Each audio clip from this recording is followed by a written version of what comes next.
Mheshimiwa, one last question.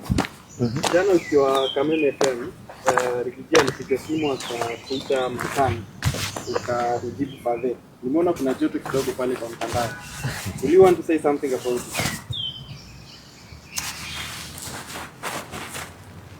You know, my brother, kuna mambo mengi Kenya. When Babu Owino some time back used to be very cantankerous and said things barely the way they were, people used to get offended and said, Babu, you know, you're a leader, you need to behave like a leader. And Babu decided now to be a leader. Babu decided at least to address things as they are. And yesterday's situation, if you look at Rigiji, this is a person who qualifies to be my father, to be your father. His age qualifies. His children are our age mates. Like when I look at you, I can see a young person just like myself. And calling Rigiji father, I don't think if it is an offense. It is a respectful way of treating our elders. He is my elder. He is like a father to me. When you look at Oburu pia ni father. Ukiangalia Mbadi, hata watoto wa Mbadi are my age mates. Mbadi pia ni father. So all in all, it is just being respectful. Politics is about differences in ideologies. I don't need to insult you. I don't need to fight you to pass my point across. And I know how some Kenyans reason. They're like the Israelites. You know, my brother, when Moses took Israelites from the bondage, from Egypt, Israelites saw that there were 10 plagues to make them believe that indeed they were leaving Egypt, they were leaving bondage, and they were going to Canaan. Then, during the day, they were being led by the clouds, and during the night, it is said that they were being led by fire. If I put it in its right context, might not be very accurate. But even them crossing the Red Sea was sufficient evidence that they had already left and they were going to Canaan.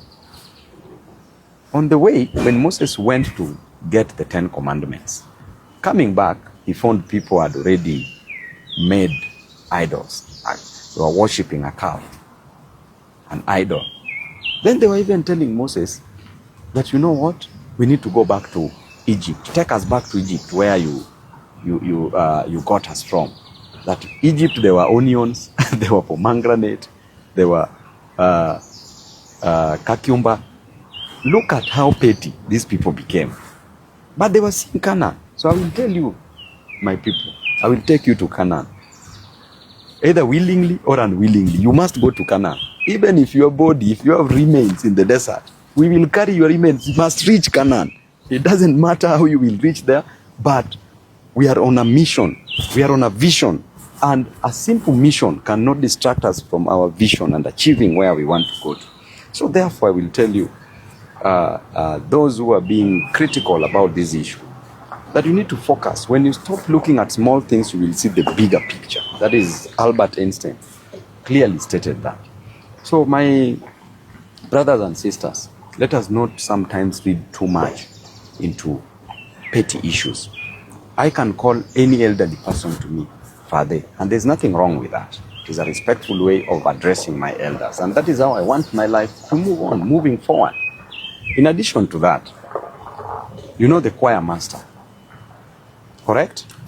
The choir master cannot lead the choir while facing the crowd, okay? He has to face the choir for him to pass the point and everything to move on. But every time he looks back and says, and looks at the spectators and asks them, are you happy with the choir?